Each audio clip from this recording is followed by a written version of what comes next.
बिस्मिल्लाहिर्रहमानिर्रहीम। अस्सलामुअलैकुम। अगर मैं आपको कहूँ कि ये वीडियो महज अल्फाज और तस्वीर का नाम नहीं बल्कि ये गेम चेंजेस वीडियो है जो आपकी ज़िंदगी को बदल देगी। पर कैसे? सिर्फ इस्तग़फ़ार की बरकत से। जी हाँ, इस्तग़फ़ार। मगर इस्तग़फ़ार से कैसे? इस बारे में जानने के लिए मेरे साथ जुड़े रहें। यूट्यूब पर आज तक सैकड़ों वीडियोस देखने के बाद आप ये समझते होंगे कि इस्तग़फ़ार के हवाले से तमाम मालूमात, तमाम राज आप जान चुके हैं। तो क्या हुआ अगर मैं कहूँ कि आपका ऐसा सोचना दुरुस्त नहीं है? यकीनन मेरी ये बात आपको चौंका देगी, लेकिन सच यही है कि आपको लगता है कि इस्तग़फ़ार सिर्फ माफ़ी मांगने का नाम है। तो दोबारा सोचें प्यारे नाज़रीन, इस्तग़फ़ार सिर्फ गुनाहों के माफ़ी मांगने का नाम नहीं बल्कि इसकी हकीकत कुछ और है जिससे आप नावाकिफ़ हैं। आज मैं आपको इस्तग़फ़ार की इस खुफिया ताकत और सलाहियतों से मुतारफ़ करवाऊँगी जिसका तजर्बा आपने आज से पहले कभी नहीं किया होगा। इस्तग़फ़ार में सब बहुत से राज पोशीदा हैं। ये राज इंसानी ज़िंदगियों पर बहुत गहरे असरात रखते हैं।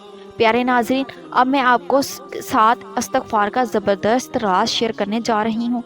इस्तग़फ़ार एक ऐसी चीज़ है जो इंसानी ज़िंदगी में बहुत ही मस्बत तवानाइयाँ पैदा करती है। इसकी गैर मामूली सलाहियतें बेशुमार बरकतों को अपनी तरफ खींचती हैं। इसकी मिसाल एक जादुई छड़ी की तरह है जो आपको अपनी ज़हनियत तब्दील करती है और मस्बत तरीके से कामयाबी की ताकत देती है। ये आपको हर मुश्किल हालात से निकलने का रास्ता फराहम करती है। कुरान और अहदीस में इसकी बड़ी फजीलत बयान हुई है। इस्तग़फ़ार करने पर अल्लाह रब्बुल इज़्ज़त ने बहुत से इनामात का जिक्र फरमाया है।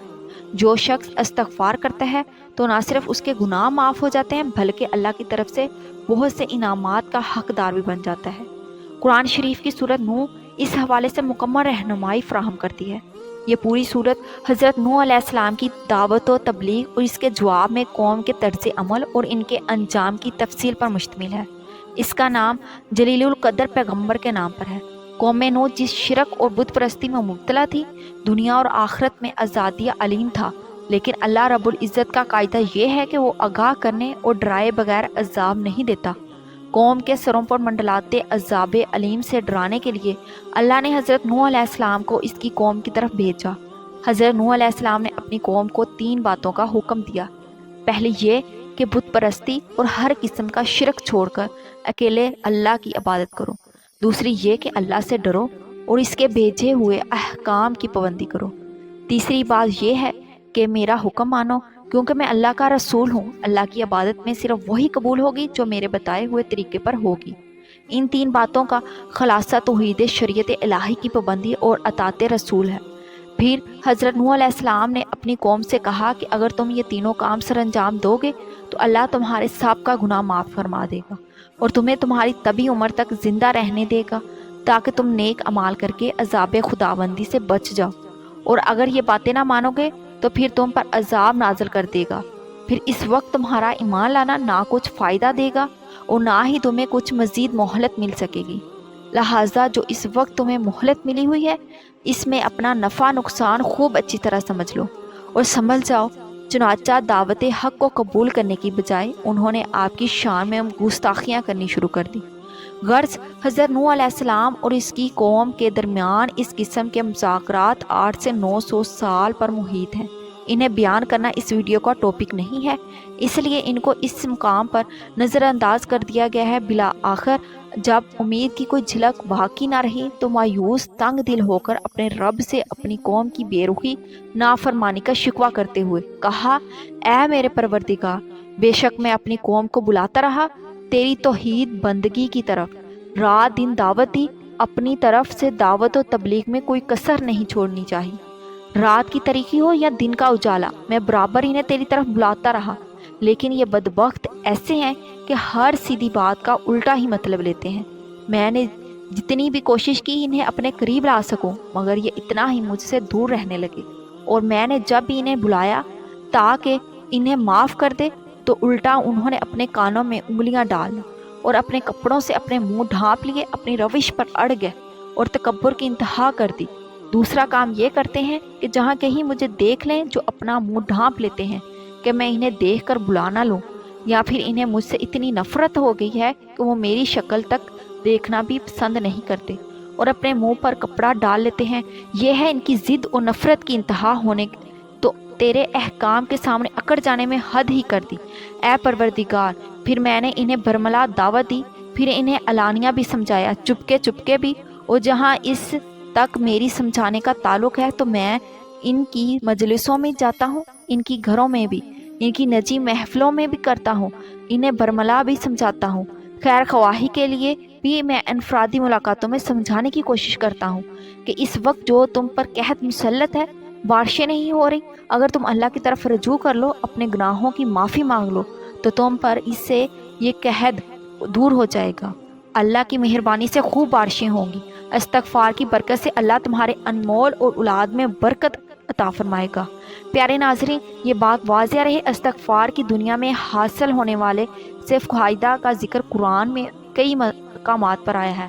مثلاً سورۃ مائدہ میں فرمایا، اگر اہل کتاب تورات، انجیل اور جو کچھ اللہ کی طرف سے ان پر نازل کیا گیا تھا اس پر عمل پیرا رہتے تو ان کے اوپر سے بھی رزق برستا اور نیچے سے بھی نکلتا۔ سورۃ اعراف میں فرمایا، اگر بستیوں کے لوگ ایمان لاتے اور تقوی اختیار کرتے تو ہم ان پر آسمان اور زمین سے برکتوں کے دروازے کھول دیتے۔ کہ استغفار کی دنیا میں یہ فائدہ ہوتا ہے، اس کی برکت سے تنگ دستی کہیں دور سری پریشانیاں دور ہو جاتی ہیں۔ بعض روایات میں آیا ہے کہ حضرت حسن بصری رحمۃ اللہ علیہ سے کسی نے قحط سالی کی شکایت کی، جو آپ نے کہا بکثرت استغفار کرو۔ دوسرے نے آ کر کہا، اپنی تنگ دستی کا شبہ کیا تو فرمایا استغفار کرو۔ تیسرے نے کہا، میری کوئی نرینہ اولاد نہیں تو فرمایا استغفار کرو۔ چوتھے نے کہا کہ میرا کھیت خشک ہو رہا ہے تو پیداوار نہیں تو فرمایا استغفار کرو۔ پانچواں شخص آیا اور کہا، اے امام، میرے کنویں کا پانی سوکھ چکا ہے، اس میں پانی نہیں تو فرمایا استغفار کرو۔ چنانچہ استغفار کرو۔ بعض حاضرین کو پڑھ کر تعجب ہوا، اس مجلس میں مختلف لوگ مختلف حاجتوں کے واسطے آئے اور حسن بصری نے سب کو ایک ہی جواب دیا، ایک ہی علاج بتایا تو سوال کیا گیا، جواب میں فرمایا، میں نے ان سب کو اپنی طرف سے کوئی بات نہیں بتائی، میں نے انہیں صرف وہی بتایا جو اللہ رب العزت نے اپنے کلام میں فرمایا کہ آپ نے سورۃ نوح کی 10 سے 12 آیتیں تلاوت فرمائی۔ پیارے ناظرین، استغفار صرف زبان سے لفظ استغفر اللہ کہنے کا نام نہیں، بلکہ اپنے اپنے گناہوں پر ملامت اور شرمندگی کے ساتھ اللہ سے معافی مانگنے کا نام ہے۔ اس صحت اور دل کے پختہ ارادے کے ساتھ میں پھر گناہ نہیں کروں گا اور ہر صبح و شام استغفار پڑھتا رہوں گا۔ استغفار اسلام میں سب سے طاقتور دعا ہے۔ اس کا بکثرت ورد کرنے سے زندگیوں میں مثبت تبدیلیاں پیدا ہوتی ہیں۔ اگر کوئی بندہ سخت پریشان ہو یا کسی مشکل میں مبتلا ہو، غرض پریشانی کتنی ہی بڑی اور مشکل کتنی ہی شدید ہو، استغفار کا بکثرت صبح شام ورد کرنے سے ہر بڑی سے بڑی پریشانی اور سخت سے سخت مصیبت بھی دور ہو جاتی ہے۔